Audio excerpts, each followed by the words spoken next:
Everybody, good morning, good morning, good morning. I hope you guys are doing well. Welcome to the Black Financial Channel. This is theblackfinancialchannel.com. My name is Dr. Boyce Watkins. And today I want to talk about credit scores and what happens when you shut down that credit account. I don't know how many of you are dealing with various types of debt. Let me tell you, debt levels in the United States have gotten pretty high. Credit card usage is almost out of control at this point. And even your government is going deep in debt. If you check out what's going on with the debt ceiling and other things happening in the world of finance, you'll see that the federal government is in the middle of what could be defined as a crisis when it comes to credit utilization. They have this thing called the debt ceiling, and the debt ceiling debate is real. It's getting messy, and if they don't increase the debt ceiling, you could see a default on federal debt, which could be just a real crazy situation. So what I wanted to talk about real quick was the use of credit cards and a question one of you asked me about closing a credit card account. What happens when you close a credit card account? Is that good or is that bad? How many of you have a credit card? Give me a yes in the chat if you are a credit card holder of some sort or you have a credit card. Give me a yes. All the credit card users, give me a yes. Most of you probably are. I know I am. I use credit cards on a regular basis. If you want to know how I use my credit cards, I pay them off as quick as I can because time is money. And anytime they give you more time to pay off a debt, the more interest they're going to charge. Time and interest kind of work together. Interest is almost like a rental fee for your money, just like you pay a rental fee on a car. The longer you have the rental car, the more you're going to have to pay to rent that car. So you think of interest as a rental fee, and very few car companies are going to say, "Oh yeah, keep our car for an extra month," and not charge you for that. Okay. So ultimately, if you want to know how I deal with credit cards, generally speaking, I keep my balance. I keep my balance about where it needs to be. And also, meaning when I say where it needs to be, I mean I keep them as low as possible. I pay things off as quick as I can, and also I don't mind using credit cards if it's something that's really worth investing in. So I try not to use a lot of credit card debt for things that don't either involve something related to an investment or something related to a great experience. Going to the mall and buying a bunch of material stuff that's going to take a long time to pay off. It's really kind of a losing financial strategy. So some of you have thought about cutting off your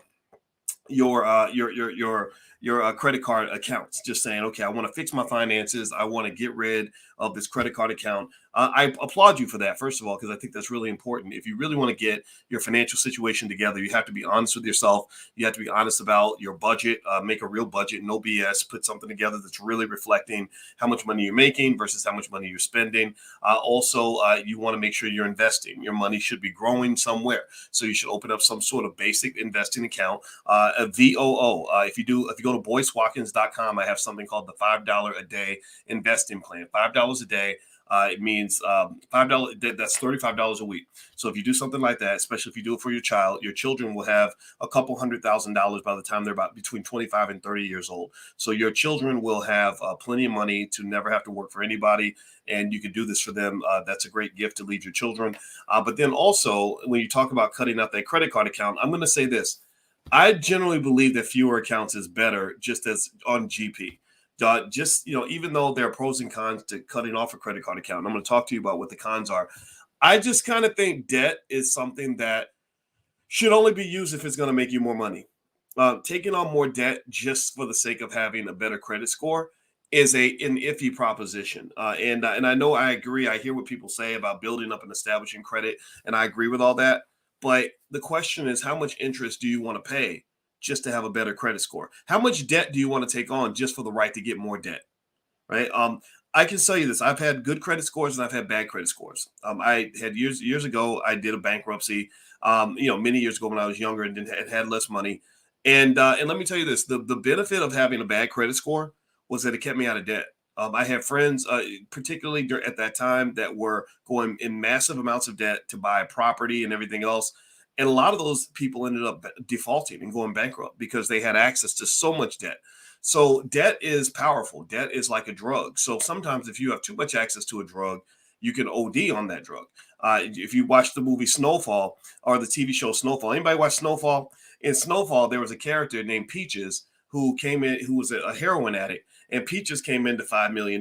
So suddenly Peaches had $5 million that he could spend on nothing but heroin. Well, what do you think happened to Peaches? He eventually used so much heroin that he killed himself. right? So ultimately, sometimes having access to too much debt can kill you financially, especially if you're not very disciplined about the usage of it. Now, I'm not saying you should go out and get a bad credit score. I'm saying that a lot of what you read, in terms of financial information and advice, it's kind of iffy. It's kind of like, but then again, as a professor, I can kind of question some of these things and give you kind of the nuances that maybe you're not going to get from a textbook. Now, anyway, let me jump into this. And if you stick around to the end of the video, I've got a stock that I just bought that I think is going to be a great investment in the future. And toward the end of the video, if you stick around, I'll give that to you. Please hit the thumbs up button, thumbs up, share, subscribe. All right, so here are the pros of cutting out that credit account. The pro is that, number one, you're kind of removing yourself from the temptation of debt. It's almost like you're breaking up with a girlfriend or a boyfriend because you don't even want that person in your life anymore, and you're completely cutting them off.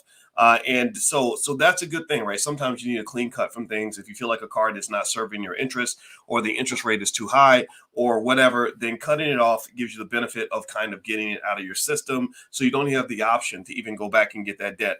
This is good for financial management purposes. This is good for kind of getting a clean break, streamlining your finances. Maybe you have too many cards and you want to have fewer cards. I applaud you if you're doing that, by the way. I think that's really good. Now, here's what you got to look out for. On the credit scores, they have this stupid thing called credit utilization ratio. This credit utilization ratio basically measures the amount of credit you're using relative to the amount that you have in your capacity. So if your credit utilization ratio is too high, your credit score drops. So don't be surprised if you close a credit account and your credit score drops. That is just so counterintuitive. It's so counterintuitive, right? You just made this move so that you could, so you could cut down your debt, and you're getting penalized for cutting your debt. That is just ridiculous, and I hate it. So one way to counter that, though, might be to try to go ahead and pay off some debts on those other cards that you have while you cut off that account. So get your utilization ratio. Look at what your utilization ratio is going to be after you cut off the account and before you cut off the account. So maybe if it's, if your utilization ratio before is 40%, calculate it without that last card being available and say, okay, I've got to get my debt down to here so it stays at 40%, so I don't see that hit on my credit score. But ultimately, I'm going to say I still believe the good outweighs the bad. I still think that even though you may not be giving credit for being in a better financial position, I think that you still are in a better financial position. So I tend to lean in the direction of cutting off the card. Now, one other thing you could do if you want to keep the same amount of credit capacity is you can just tell the credit card company, look, I don't like this card. This card does not work for me. Give me a different product. Give me a different card under your company so that I can still maintain my utilization capacity without necessarily dinging my credit score. That's another option that some people use. Okay. Now, someone's asking, is this your actual account? Yeah, it is. It is my account.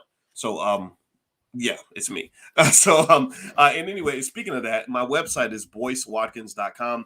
If you go to boycewatkins.com, I've got a training on there called How to Make Money Without Working. Feel free to go to that page. It's really good. I know a lot of you like it. It's on my website, boycewatkins.com. Also, if you go to drboycefinance.com, if you want to ever market on my channel, you can go to drboycefinance.com and set up advertising for your small business. If you have a Black-owned business and you want to market, feel free to do that. A couple of things happening. We have the All Black National Convention that's going to be happening this fall. We are going to be at the Marriott Marquis Hotel. It is the gathering of all B1 people throughout the world. You're going to love it. It's always amazing. So feel free to go to allblacknationalconvention.com, allblacknationalconvention.com. Now, let me go ahead and give you the stock that I like, my stock of the day. It's Google. I'm going to, as soon as we get finished with this conversation, I'm going to go to my E-Trade account and I'm going to buy me some shares of Google. Why am I going to buy Google? Well, because based on my analysis, I believe that Google has a lot of upside available. I think that Google is going to be heavy and competitive in the AI race. And I think Google is a worthwhile company to invest in. It's a good long-term investment. So Google is my stock pick of the day. So feel free to go take a look. And also, if you go to my website, boycewatkins.com, I've got a list of AI stocks, including Google and Microsoft, that I think are going to really benefit from the AI revolution. So there's lots of free resources on my website, boycewatkins.com. Or if you want to learn more about credit scores, you can actually go to drboycecredit.com. So we have a ton of stuff available in the Black business school that can help you. Now, someone was asking about the Goldman Sachs 1 million Black women initiative. Yes, I did a whole training about this. I did a whole video about that, an hour long. So just go to drboycetv.com and you can see my analysis of the Goldman Sachs thing. So we already covered that here, but the video is available. It's always going to be there. So feel free to go take a look. All right, guys, I hope you're having a wonderful day. Please hit the thumbs up, share, subscribe button. I will see you all soon, and please have a wonderful day. Talk to you later. Peace.